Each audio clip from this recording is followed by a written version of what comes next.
Today, I am announcing that the Government of Canada, following a dollar-for-dollar approach, will be imposing, as of 12:01 a.m. tomorrow, March 13, 2025, 25% reciprocal tariffs on an additional $29.8 billion of imports from the United States.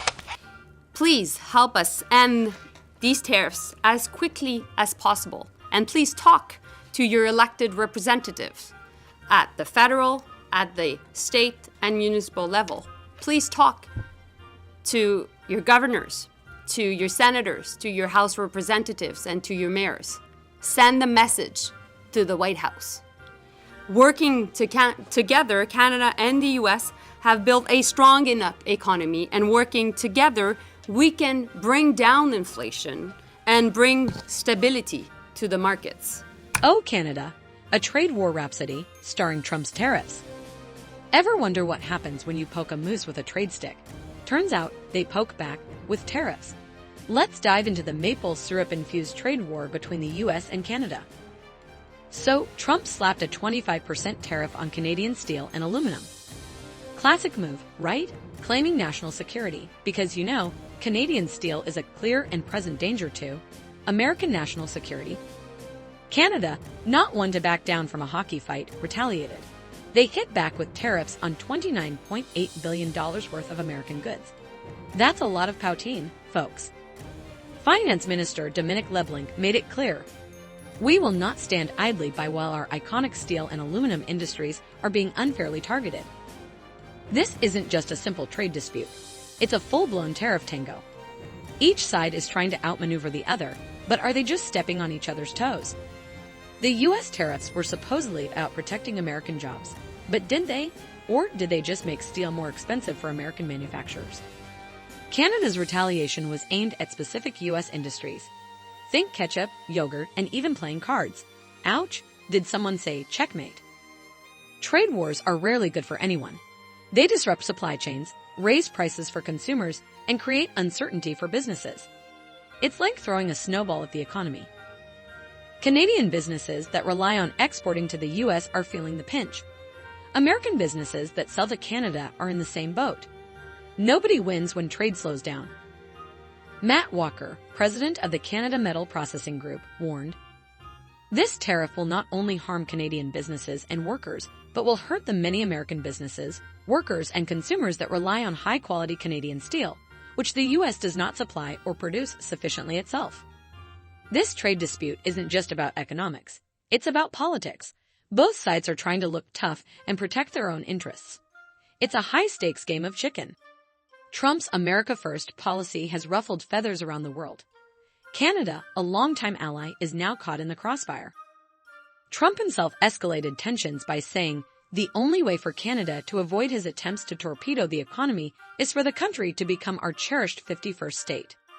Mélanie Joly, Canada's Foreign Affairs Minister, had a sharp response. "We need to fight back against this nonsense." She even made a direct appeal to Americans. "I urge Americans to speak with their elected officials and send a message to the White House to end this trade war."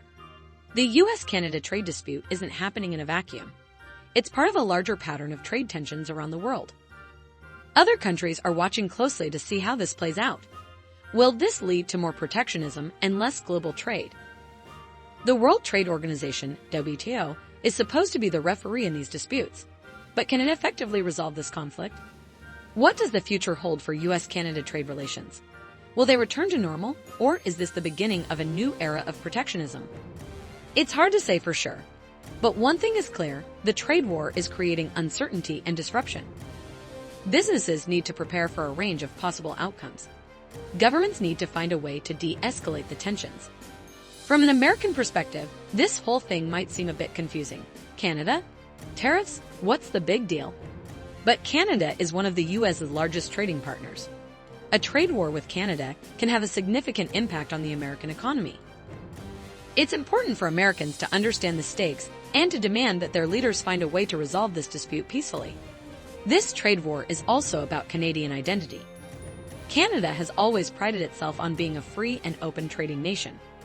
The U.S. tariffs are seen by many Canadians as an attack on their sovereignty and economic independence. Mélanie Joly made this clear. This is not just a threat to Canadian jobs, Canadian families. It is an existential threat to our country. This has strengthened Canadian resolve to stand up to the U.S. and to defend their interests. Ultimately, consumers are the ones who pay the price for trade wars. Tariffs raise the cost of goods, which means consumers have to pay more. Whether it's ketchup, yogurt, or steel, consumers are feeling the pinch. It's important for consumers to be aware of the impact of trade wars and to demand that their governments find a way to resolve them. There are two possible paths forward: diplomacy or destruction. Diplomacy means finding a way to negotiate a peaceful resolution to the trade dispute. Destruction means continuing down the path of protectionism and trade wars. This could lead to a global economic slowdown. The choice is clear. We need to choose diplomacy over destruction. The U.S. and Canada need to sit down and talk.